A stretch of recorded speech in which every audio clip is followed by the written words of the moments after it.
পরমাণুর কেন্দ্রে কি থাকে আর উম, তার চারপাশে কি ঘোরে এই প্রশ্নগুলো তো আমরা স্কুলেই শিখেছি।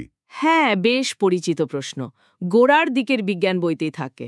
কিন্তু এই যে উৎসগুলো আমরা দেখছি তাতে মনে হচ্ছে ব্যাপারটা ঠিক অত সোজা সাপটাও না। মানে এর পেছনেও বেশ বেশ কিছু ইন্টারেস্টিং জিনিস আছে। আজ আমরা পরমাণুর গঠন আর তার ভেতরের কিছু যাকে বলে বৈচিত্র্য, বিশেষ করে আইসোটোপ নিয়ে একটু কথা বলবো। একদম। মানে পরমাণু বললেই তো শুধু প্রোটন, নিউট্রন, ইলেকট্রন এই তালিকাটা মাথায় আসে। কিন্তু আসল মজাটা হলো এই কণাগুলো কিভাবে থাকে, মানে একে অপরের সাথে কিভাবে যোগাযোগ করে, ঠিক। কোন শক্তি ওদের ধরে রাখে। আর ধরুন নিউক্লিয়াসের ভেতরে যদি সামান্য কিছু পাল্টে যায়, সেটা কিভাবে পুরো জিনিসটার আচরণ বদলে দেয়। এখানেই তো রহস্যটা। হ্যাঁ, আর উৎসগুলো মনে হচ্ছে সেদিকেই ইঙ্গিত করছে, বিশেষ করে যখন আইসোটোপের কথা আসছে। ঠিক তাই। বেশ, তাহলে চলুন শুরু করি একদম পরিচিত জায়গা থেকেই, তবে একটু গভীরে গিয়ে। পরমাণুর কেন্দ্র মানে নিউক্লিয়াস খুব ছোট নাকি? হ্যাঁ, খুবই ছোট, কিন্তু ঘনত্ব অনেক বেশি। আর পরমাণুর প্রায় সমস্ত ভর ওইটুকু জায়গাতেই থাকে। আর এর ভেতরে কি কি থাকে বললেন? থাকে হচ্ছে গিয়ে প্রোটন, যার চার্জ পজিটিভ, আর থাকে নিউট্রন, যার কোনো চার্জ নেই, মানে নিউট্রাল। আচ্ছা, আর আমরা তো জানি প্রোটন সংখ্যাটাই ঠিক করে দেয় যে ওটা কোন মৌল, মানে যাকে আমরা অ্যাটমিক নাম্বার বা পারমাণবিক সংখ্যা বলি। একদম। যেমন ধরুন 6টা প্রোটন মানে সেটা কার্বন, 7টা হলে নাইট্রোজেন। এটা ফিক্সড। কিন্তু আমার একটা প্রশ্ন আছে, নিউক্লিয়াসের ভেতরে তো অনেকগুলো প্রোটন একসাথে থাকে তাই না, বিশেষ করে ভারী মৌলগুলোতে। হ্যাঁ, থাকে তো। তো এরা সবাই পজিটিভ চার্জের, তাহলে তো একে অপরকে ধাক্কা মেরে ছিটকে বেরিয়ে যাওয়ার কথা, বিকর্ষণ করার কথা। একসাথে থাকে কি করে? ঠিক ধরেছেন। এখানেই প্রকৃতির একটা দারুণ ব্যাপার কাজ করে। মানে উৎসগুলোতে হয়তো সরাসরি বলা নেই, কিন্তু এটা বোঝা খুব জরুরি। বলুন তো। নিউক্লিয়াসের ভেতরে যে তড়িৎ চুম্বকীয় বিকর্ষণ বলটা কাজ করে, তার চেয়েও অনেক অনেক গুণ শক্তিশালী আরেকটা বল আছে। এটাকে বলে সবল নিউক্লিয় বল বা স্ট্রং নিউক্লিয়ার ফোর্স। ও আচ্ছা, সবল নিউক্লিয় বল। হ্যাঁ, এই বলটাই প্রোটন আর নিউট্রনগুলোকে একেবারে আঠার মতো একসঙ্গে বেঁধে রাখে। তবে এর ক্ষমতাটা, মানে এর পাল্লাটা খুব ছোট, শুধু নিউক্লিয়াসের মধ্যেই কাজ করে। তার মানে বাইরে এর প্রভাব নেই। না, নেই। আর নিউট্রনের ভূমিকাটা এখানে বেশ মজার। এরা তো ভর যোগ করেই, আবার এই সবল নিউক্লিয় বলের মাধ্যমে প্রোটনগুলোর মধ্যে যে বিকর্ষণ, সেটা কমাতেও সাহায্য করে। মানে নিউক্লিয়াসটাকে স্টেবল বা স্থিতিশীল রাখতে হেল্প করে। বাহ, তার মানে নিউক্লিয়াস শুধু কিছু কণার যোগফল নয়, এটা একটা শক্তির খেলাও বটে, বেশ জটিল। হুম। আচ্ছা, এটা তো গেল কেন্দ্রের কথা। এবার আসি বাইরের দিকে, মানে ইলেকট্রন। উৎসগুলো বলছে এগুলোর চার্জ নেগেটিভ। হ্যাঁ, ঋণাত্মক চার্জ। আর এরা প্রোটন বা নিউট্রনের তুলনায় অনেক অনেক হালকা। আর এরা নিউক্লিয়াসের চারপাশে নির্দিষ্ট কক্ষপথে ঘুরছে। এখন যদি পরমাণুটা নিউট্রাল বা নিস্তড়িত হয়, তাহলে যতগুলো পজিটিভ চার্জের প্রোটন থাকবে নিউক্লিয়াসে, ঠিক ততগুলোই নেগেটিভ চার্জের ইলেকট্রন থাকবে বাইরে, সমান সমান। আর এই কারণেই তো পুরো পরমাণুটার কোনো নেট চার্জ থাকে না, তাই না? একদম। আর এই যে প্রোটনের পজিটিভ চার্জ আর ইলেকট্রনের নেগেটিভ চার্জ, এদের মধ্যে একটা আকর্ষণ বল কাজ করে। এটাই তড়িৎচৌম্বকীয় বল। ও, এই বলটাই ইলেকট্রনগুলোকে ধরে রাখে কক্ষপথে। ঠিক তাই। এই আকর্ষণ বলটাই ইলেকট্রনগুলোকে নিউক্লিয়াসের চারপাশে ঘুরতে বাধ্য করে, মানে পরমাণুটাকে একসাথে ধরে রাখে। বেশ গোছানো ব্যবস্থা মনে হচ্ছে। পজিটিভ কেন্দ্র, নেগেটিভ ইলেকট্রন ঘুরছে, চার্জের ব্যালেন্স বেশ স্থিতিশীল। কিন্তু এখানেই তো গল্পে নতুন মোড় আসছে। হ্যাঁ, এখানেই আসছে আইসোটোপের ধারণাটা। এই আইসোটোপ জিনিসটা কি? এটা কি এই স্থিতিশীলতার ধারণাকে একটু নাড়িয়ে দেয়? নাড়িয়ে দেয় বলবো না, তবে একটা নতুন মাত্রা যোগ করে। ব্যাপারটা খুব ইন্টারেস্টিং।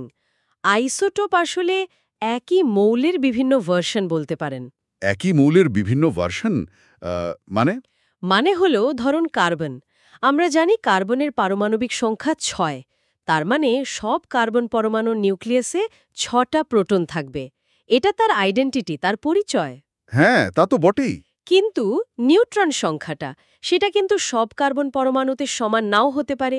কোনোটাতে 6টা নিউট্রন থাকতে পারে, কোনোটাতে 7টা, কোনোটাতে 8টা। ও আচ্ছা, প্রোটন একই কিন্তু নিউট্রন আলাদা। ঠিক, এই যে একই মোলের পরমাণু যাদের প্রোটন সংখ্যা এক কিন্তু নিউট্রন সংখ্যা ভিন্ন, এদেরকেই পরস্পরের আইসোটোপ বলা হয়। বুঝলাম। কিন্তু এতে কি এসে যায়? মানে নিউট্রনের তো চার্জ নেই। চার্জ নেই ঠিকই, কিন্তু ভর তো আছে। নিউট্রন সংখ্যা আলাদা হলে পরমাণুটার মোট ভর, মানে ভর সংখ্যা প্রোটন প্লাস নিউট্রন, সেটাও আলাদা হয়ে যায়। আচ্ছা, ভর পাল্টে যায়।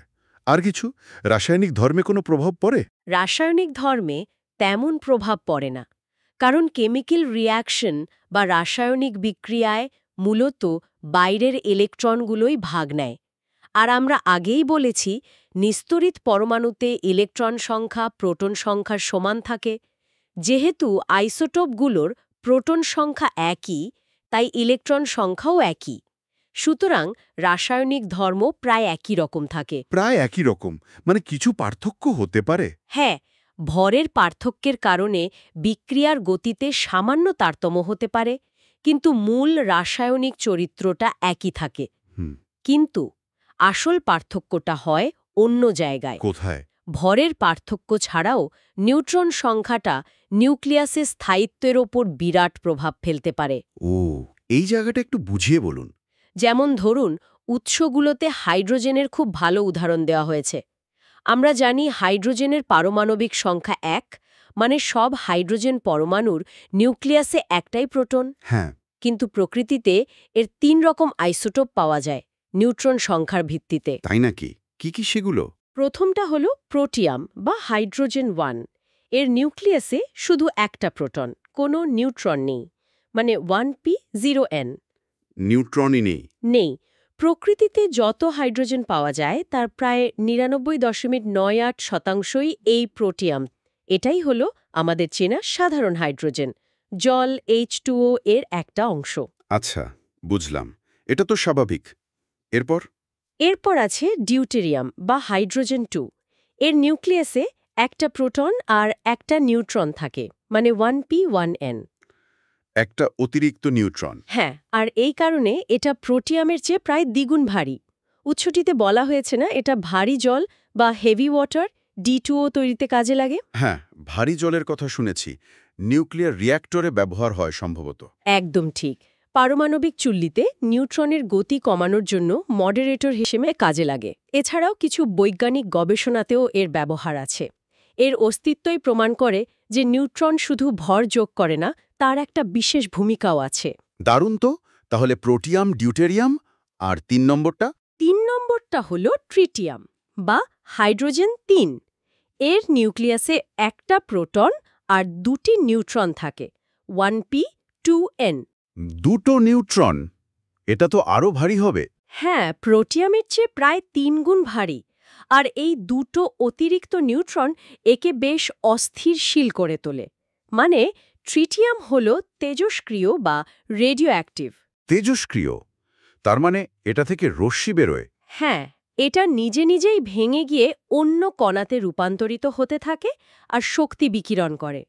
উৎস অনুযায়ী এই তেজস্ক্রিয়তার জন্যই এর কিছু বিশেষ ব্যবহার আছে, যেমন পারমাণবিক ফিউশন শক্তি নিয়ে যে গবেষণা চলছে। হ্যাঁ, ফিউশন পাওয়ার, সূর্যের মতো শক্তি উৎপাদন। ঠিক, সেই ফিউশন বিক্রিয়ার জ্বালানি হিসেবে ট্রিটিয়াম খুব গুরুত্বপূর্ণ। এছাড়াও কিছু ক্ষেত্রে আলো তৈরির কাজেও লাগে, যেমন ঘড়ির ডায়ালে বা সাইনে। আমি সত্যি অবাক হচ্ছি। দেখুন, শুধু একটা বা দুটো বাড়তি নিউট্রন, যার নিজের কোনো চার্জও নেই, সেটা একটা মৌলের চরিত্রকে কি ভীষণভাবে বদলে দিচ্ছে। হুম। প্রোটিয়াম, যেটা জলের উপাদান, জীবনের জন্য জরুরি। ডিউটেরিয়াম, যেটা ভারী জল তৈরিতে লাগছে পারমাণবিক প্রযুক্তিতে। আর ট্রিটিয়াম, যেটা তেজস্ক্রিয় আবার ভবিষ্যতে শক্তির উৎস। একই মৌল, অথচ কত আলাদা। ঠিক এই জায়গাটাই আমি বলছিলাম। নিউট্রন সংখ্যাটা শুধু ভরের ব্যাপার নয়, এটা নিউক্লিয়াসের স্থায়িত্ব বা স্টেবিলিটির উপরও দারুণভাবে প্রভাব ফেলে। কিভাবে? দেখুন, প্রত্যেকটা মৌলের নিউক্লিয়াসের জন্য প্রোটন আর নিউট্রনের একটা নির্দিষ্ট অনুপাত আছে, যে অনুপাতে থাকলে নিউক্লিয়াসটা সবচেয়ে বেশি স্থিতিশীল হয়। একটা আদর্শ অনুপাত। অনেকটা তাই। সেই অনুপাত থেকে যদি নিউট্রন সংখ্যা খুব বেশি বা খুব কম হয়ে যায়, তাহলেই নিউক্লিয়াসটা অস্থিতিশীল হয়ে পড়তে পারে। বিশেষ করে ভারী মৌলগুলোর ক্ষেত্রে এটা বেশি দেখা যায়। আবার ট্রিটিয়ামের মতো হালকা মৌলের ক্ষেত্রেও নির্দিষ্ট আইসোটোপ অস্থিতিশীল হতে পারে। আর অস্থিতিশীল মানেই তেজস্ক্রিয়। বেশিরভাগ ক্ষেত্রে হ্যাঁ, তেজস্ক্রিয় আইসোটোপগুলো আসলে ওই স্থিতিশীল অবস্থা ফিরে পাওয়ার চেষ্টা করে, তাই তারা স্বতঃস্ফূর্তভাবে বিভিন্ন কণা বা শক্তি বিকিরণ করে অন্য কোনো স্থিতিশীল আইসোটোপে বা অন্য মৌলে রূপান্তরিত হতে চায়। আর এই তেজস্ক্রিয়তার ধর্মটাই আমরা কাজে লাগাই। ঠিক তাই, যেমন ট্রিটিয়ামের তেজস্ক্রিয়তা ফিউশনে কাজে লাগে। আচ্ছা, এই আইসোটোপের ব্যাপারটা কি শুধু হাইড্রোজেনের বেলাতেই সত্যি? না না, একেবারেই না। হাইড্রোজেন তো শুধু একটা উদাহরণ, সহজ উদাহরণ। প্রায় সব মৌলেরই কিন্তু একাধিক আইসোটোপ আছে, কিছু স্থিতিশীল, কিছু অস্থিতিশীল বা তেজস্ক্রিয়। ওহ, তাই? অন্য কোনো উদাহরণ দেবেন? অবশ্যই, যেমন ধরুন কার্বন। আমরা তো কার্বন ছাড়া নিজেদের ভাবতেই পারি না। ঠিক। বেশিরভাগ কার্বন পরমাণু হলো কার্বন 12, মানে 6টা প্রোটন, 6টা নিউট্রন। এটা খুব স্থিতিশীল, কিন্তু প্রকৃতিতে খুব অল্প পরিমাণে কার্বন 14 পাওয়া যায়। কার্বন 14? হ্যাঁ, এর নিউক্লিয়াসে 6টা প্রোটন আর 8টা নিউট্রন থাকে, দুটো বেশি। আর এই কার্বন 14 কিন্তু তেজস্ক্রিয়। তাই নাকি? হ্যাঁ, এর একটা নির্দিষ্ট হাফ লাইফ বা অর্ধায়ু আছে, মানে যেই সময়ে এর অর্ধেকটা ক্ষয় হয়ে যায়, প্রায় 7300 বছর। ও, অনেক লম্বা সময়। ঠিক, আর এই নির্দিষ্ট ক্ষয় হওয়ার হারটাকেই বিজ্ঞানীরা কাজে লাগান। পুরনো দিনের জিনিসপত্র, মানে ধরুন হাজার হাজার বছর আগের কোনো কাঠ বা হাড়। হ্যাঁ হ্যাঁ, কার্বন ডেটিং। একদম, কার্বন ডেটিং। ওটার বয়স বের করতে এই কার্বন 14 আইসোটোপের ক্ষয় হিসাব করা হয়। দারুণ ব্যাপার তো। আর মেডিকেলে, চিকিৎসা বিজ্ঞানেও কি আইসোটোপ ব্যবহার হয়? প্রচুর ব্যবহার আছে। যেমন কোবাল্ট 60 নামে একটা তেজস্ক্রিয় আইসোটোপ আছে, সেটা ক্যান্সারের চিকিৎসায়, রেডিওথেরাপিতে ব্যবহার করা হয়। আবার টেকনিশিয়াম 99M বলে আরেকটা আইসোটোপ আছে, যেটা শরীরে ইনজেক্ট করে শরীরের ভেতরের ছবি তোলা হয়, মানে রোগ নির্ণয়ের জন্য ইমেজিংয়ে কাজে লাগে। তার মানে রোগ ধরা বা সারানো দুটোতেই লাগছে। হ্যাঁ, আবার ধরুন পারমাণবিক বিদ্যুৎ কেন্দ্র, সেখানে ইউরেনিয়ামের আইসোটোপ লাগে, মূলত ইউরেনিয়াম 235। ইউরেনিয়াম 235?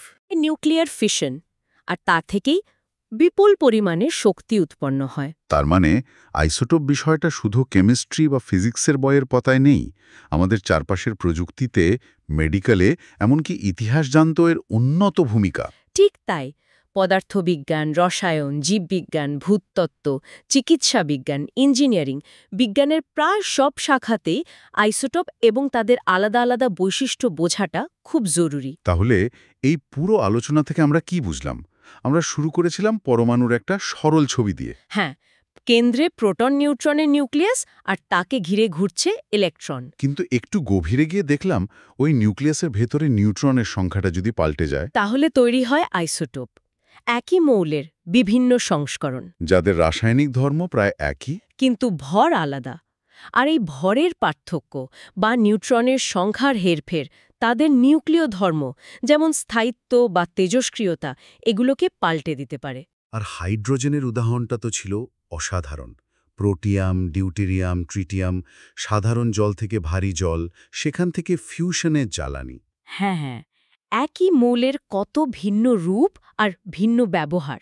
এটা ভাবলে সত্যি অবাক লাগে যে বাইরে থেকে দেখতে একই রকম একটা রাসায়নিক পদার্থ, তার ভেতরেও এত সূক্ষ্ম বৈচিত্র্য থাকতে পারে। এবং সেই বৈচিত্র্য আমাদের পৃথিবীকে, আমাদের প্রযুক্তিকে এত গভীরভাবে প্রভাবিত করতে পারে। আর এখানেই কিন্তু একটা ইন্টারেস্টিং প্রশ্ন চলে আসে, তাই না? যেটা নিয়ে হয়তো আরও ভাবা যেতে পারে। কি প্রশ্ন? আমরা তো বললাম আইসোটোপগুলোর রাসায়নিক ধর্ম প্রায় একই। হ্যাঁ। তাহলে ধরুন বিজ্ঞানীরা যখন ভারী জল বানাতে চান, মানে সাধারণ জল H2O থেকে ভারী জল D2O আলাদা করতে চান, অথবা ধরুন মেডিকেলের জন্য কোনো নির্দিষ্ট তেজস্ক্রিয় আইসোটোপ দরকার, সেটাকে তার স্থিতিশীল ভাইদের থেকে আলাদা করতে হবে। হ্যাঁ, এটা তো একটা সমস্যা।